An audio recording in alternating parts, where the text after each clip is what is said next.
mind of a Tuesday Jew. Tonight I want to go somewhere uncomfortable, not because discomfort is exciting, not because we need another angry speech, and not because tearing people down is the same thing as telling the truth. We're going there because there are people walking around with a fire inside them. And somewhere along the way, that fire got covered in ice. They learned the words, they learned the rules, they learned the schedule, they learned how to look like they belonged. But nobody stopped long enough to ask them a more important question. How is your heart doing? Are you alive in there? Are you growing? Do you feel the Abishter close to you?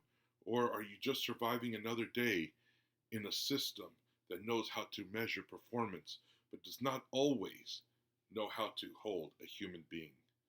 This is Parsha Shoftim. It begins with the word Shoftim v'Shotrim, Titin lecho b'chel she'arecha. Appoint judges and officers in all your gates. Gates, judges, officers, law, structure, responsibility. The Torah is not telling us to live without structure. We need structure. We need discipline. We need learning. We need standards. We need people who tell us the truth, even when the truth makes us uncomfortable. But the same Parsha gives us a warning. Do not bend justice and do not let a bribe blind you. And tonight, I want to ask a hard question. What if the bribe is not money? What if the bribe is prestige? What if the bribe is status? What if the bribe is fitting in? What if the bribe is the need to prove that your way is the only way? What happens when the gatekeeper becomes so busy protecting the system that they forget to protect the soul? There is a kind of coldness that can enter any serious environment. It can enter school, a shul, a workplace, a family, a community, a friend group, anywhere where people are afraid of being vulnerable. It happens when types of success becomes the only success that counts. The fastest mind, the sharpest answer, the cleanest image, the best resume, the most impressive background, the most polished way of speaking. Now, intelligence is a gift. Serious learning is a gift. Discipline is a gift. We should never apologize for wanting depth, effort, knowledge, or excellence. But there is a difference between excellence and elitism. Excellence says, let us help every person become more of who they can be. And elitism says, if you do not fit our narrow picture, you are less than. That is where the damage begins, because some people are brilliant in a way that does not show up in a fast-paced room. Some people learn differently. Some people learn with process slowly, but feel deeply. Some people need warmth before they can absorb words. Some people are carrying things nobody can see. Anxiety, grief, family, pressure, loneliness. Learning differences, embarrassment, and shame. And if all they hear is, why can't you be like everybody else? Eventually they start asking a terrible question. Maybe there is something wrong with me. Listen to me. A person is not defective because their mind works differently. A person is not a failure because they are struggling. A person is not less valuable because they cannot perform on command. The Abishter does not mass produce neshamas on an assembly line. Every person is different on purpose. And when we forget that, we start grading people instead of seeing them. There is something I call the Antarctic freeze. It is not about one place, it's not about one group. It is not about blaming every teacher, parent, leader, or institution. There are devoted people doing holy work every day. This is about a pattern. The Antarctic freeze is what happens when a culture becomes so afraid of messiness that it turns cold. Everything has to look right. Everything has to sound right. Nobody wants to admit that they are confused. Nobody wants to say, I am struggling. Nobody wants to say, I do not know how to connect. Some people become experts at appearances. They look how to nod at the right time. They look how to repeat the right language. They learn how to hide the parts of themselves that feel too complicated, too emotional, too different, too human. And then we wonder why some people burn out. We wonder why some young people look at life that is supposed to be full of warmth and say, I cannot breathe here. Maybe they are not running towards emptiness. Maybe they are running from the cold. Maybe they are not rejecting depth. Maybe they are rejecting a version of depth that has no room for their heart. A life of Torah is not supposed to make a person feel like a machine. It is supposed to wake a person up. It is supposed to make them more honest, more alive, more responsible. If somebody if somebody becomes more knowledgeable but less compassionate, something went wrong. If somebody becomes more outwardly careful but cannot sit with another person's struggle, something went wrong. If somebody can explain every detail but cannot make a hurting person feel safe, something went wrong. The mind matters, but the lev matters too. Not instead of the mind, with the mind. Because when the mind and heart are separated, both become dangerous. A heart without guidance can drift anywhere, but a mind without a heart can justify almost anything. The Torah warns that a bribe can blind the eyes of the wise. That is frightening, not the eyes of fools, the eyes of the wise. Because the more certain a person is that they cannot be blinded, the more careful they need to be. A bribe does not always come in an envelope. Sometimes it comes as an applause. Sometimes it comes as a reputation. Sometimes it comes as the comfort of being accepted.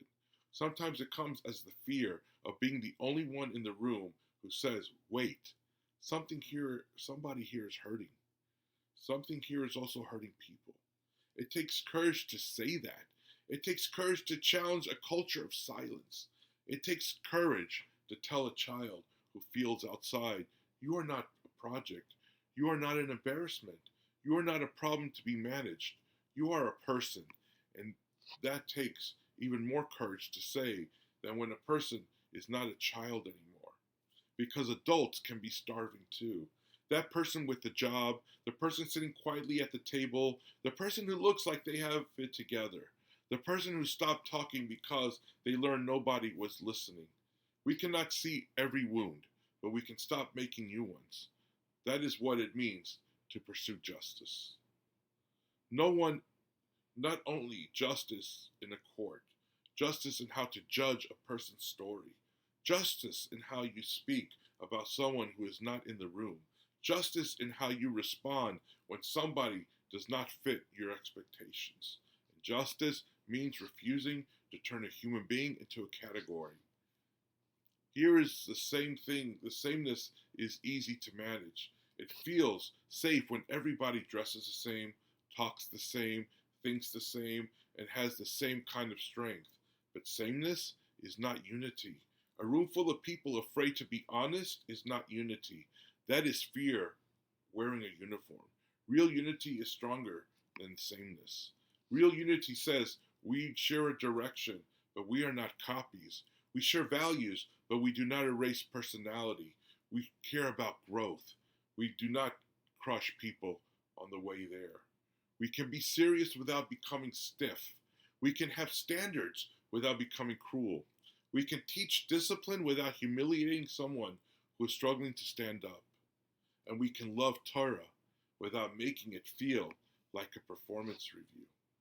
The Abishter does not need clones. He needs people who are awake, people who can think, people who can feel, people who know how to ask for help, people who have enough confidence to say, I do not understand this, yet enough humility to keep learning.